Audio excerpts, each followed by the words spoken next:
Hey guys, Peter here to do an album review. Today I'm here to tell you about the debut record from Voidfallen, The Atlas of Spiritual Apocalypse, out October 8th as a self-release. This album has 9 tracks, 41 minutes in length, and they are a Finnish melodic death metal band. Coming into this album, understanding that they've had an EP under their belt, so they have a sense of knowing what their sound is going to be like, or at least what they want for their own soundscape. I was still expecting this album to perhaps be a little bit broken, a little bit chaotic, maybe even diverse at times. It's normal to see that on the debut album, an album that's been building up through years of work and not necessarily been put together in a short period of time, which normally allows the records to feel a little bit better connected, because the starting point and what drives the creativity is normally the same across every single song. So coming in, I was expecting the album to be volatile. The album is not volatile at all. It kind of threw me for a loop. It's very cohesive, it's very balanced, it stays together from beginning to end, but at the same time is not linear. There's a sense of growth. There are elements that move, there are elements that morph, and there are elements that jump a little bit more into the forefront as you progress down the line. You see that musically and you see that vocally. So overall, you have a sense of balance because the album has this huge footprint across every single song and it never really loses it. It's a record that really doesn't change too much of the DNA that it has from beginning all the way to the end, but at the same time using the same elements but in a different format, allowing to come at the listener from different directions and therefore painting a slightly different picture on certain songs as you progress down the line.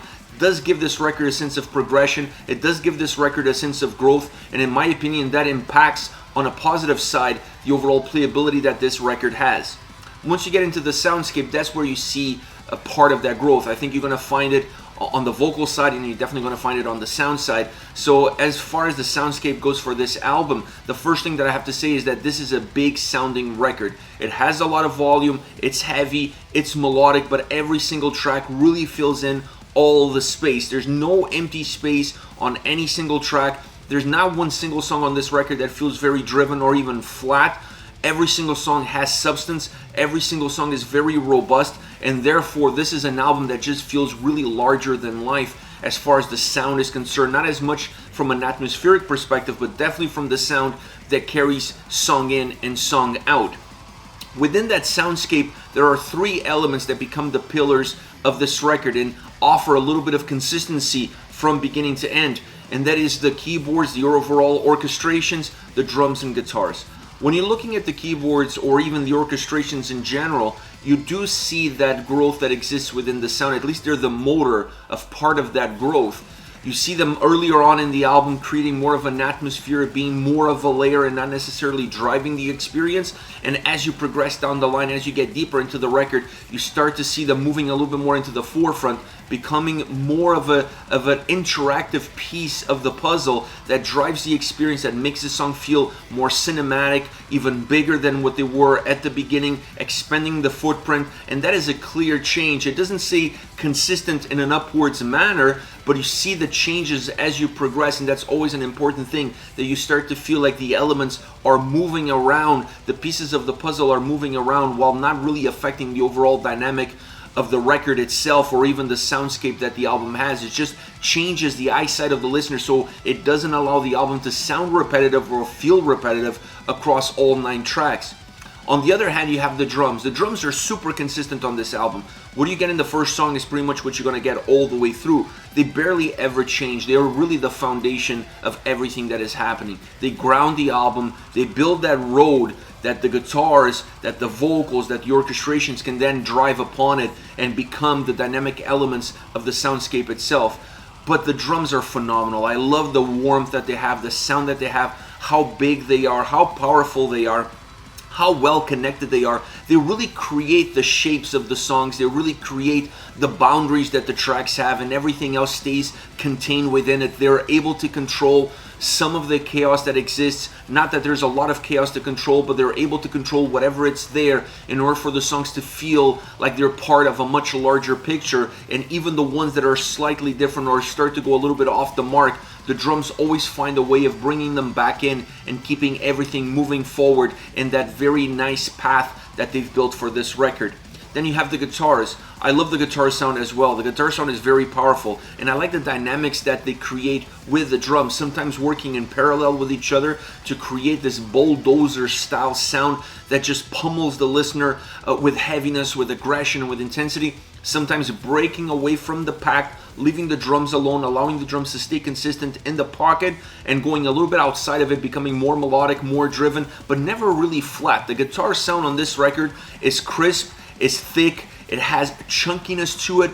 It drives the sound, it drives the experience, but it's never flat. There's nothing flat about this record. The sound is alive. The sound has a lot of bass all around, which makes it feel bigger, more robust, more powerful as far as I'm concerned. And then you have the vocals. The vocals is the cherry on top, if you will. The vocals offer a little bit of growth as well. On the sound side, you perhaps have the orchestrations and keyboards moving that progression or having that growth from beginning to end. And on the other side, you have the vocals doing exactly the same. As you progress into the record, you start to see a little bit more clean vocals, you start to see a little bit more choirs, you start to see things that change the atmosphere of the song, or that have more of a direct impact on the atmosphere of the song than you did at the beginning. In the beginning, you get more of the traditional harsh vocals, staying true and true, song in and song out, in terms of balancing everything, in terms of being the glue that holds it all together, and perhaps the outlet for the overall aggression, and being the narrator of that aggression within the songs themselves. But as you progress, you start to see changes, clean vocals more and more, becoming more dynamic, the songs becoming more dynamic, there's more ebbs and flows, the tracks are not as flat as they were, or at least not as consistent as they were in the beginning, and that's really important. Once again, you don't want the album to start to feel repetitive across 9 songs. You want to change a few things, but not a lot, so that you don't impact the overall DNA of the record and the overall DNA of the band. Now, for a debut record, I must say you got to put this one on your list of top debut records for 2021. There's been some incredible debut albums this year. This one definitely deserves that sort of a praise. Going forward, I think they have to look at creating an album that perhaps has 1 or 2 breakout songs that feel completely out the box, and they have nothing to do with the overall strives that the album has, or the overall path that the album designed for the listener. Sometimes you need a little bit of a break or a jolt that completely resets the mind of the listener, and it re-engages the listener for the journey that comes after. This album was able to just walk that fine line because it has 9 songs, 41 minutes, so it's not overbearing as far as the length and as far as the number of tracks. But as far as the sound that's in it and how consistent it is, even with the changes that they offer, even with the growth that we see musically and vocally throughout, you start to become a little bit worried that if this had gone a little bit longer, it would dilute itself throughout the experience of listening to the album. So I really feel that going forward, you have to look at an album and you have to look at giving the listener a few reset pointers throughout the overall experience in order for the record to feel a little bit more enigmatic, in order for the record to have a much bigger impact on the overall experience and what the listener takes away from listening to the record itself. Now, as far as favorite songs are concerned, I want to start off with Remnants of the Heart, a driven, melodic, heavy riff kind of song. The drums built the foundation. This is true not just for this track, but this is true throughout the whole entire album. Everything else is packed on top of the guitar. So this is an album, or a song I should say, that has at least 3 layers. You have the drums underneath creating the foundation. On top of the drums, you have the guitars. On top of that, you have the keys and the orchestrations that just create this blanket of atmosphere that encompasses everything that is around it and underneath it, making the song feel like it has volume, making the song feel like it has power, making the song really move forward and be a very direct as far as its approach is concerned, which is very nice for a song that's this robust, that it's this heavy. The orchestrations really help that, and they also add a little bit of a cinematic vibe, which is a nice touch, something also that you're going to see a lot throughout this album. Next, you have the hollows. The drums are absolutely killer on this song. If there's one element that you take away from this track, is how killer the drums are and how consistent they are, and that sound and that presence and that essence that they give to the overall song from beginning to end. The guitars offer melody, but they also offer melody that impacts the overall heaviness that the track has as far as the drums are concerned. The vocals mark a little bit of the direction in which this song is going, and it allows the song to have some direct approaches, specifically in the verses. I always felt like listening to this song, the verses are more direct, more to the point. They don't really move around that much. And then when you get into the chorus, it's a much larger track. The experience becomes bigger. But all around, it's just a pounding, strong, heavy song, and the drums do a lot of the work. They really carry the load all the way through.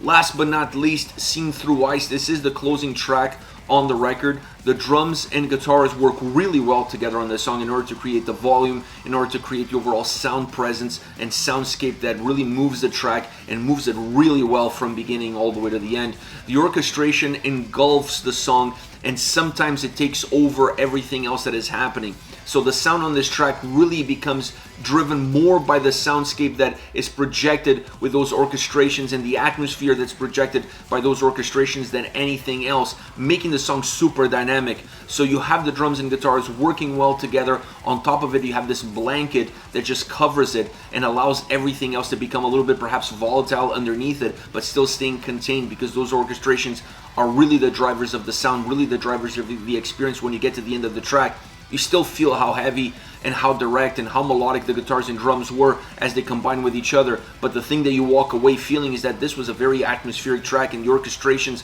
made it very cinematic, made it almost larger than life, and changing a little bit of dynamics, going from being more direct and heavy to a little bit more darker and somber, closing off very dark, very somber, really giving you a sense of ending for the record and for the track. So I really like how this song is put together from a construction perspective and also from a soundscape approach.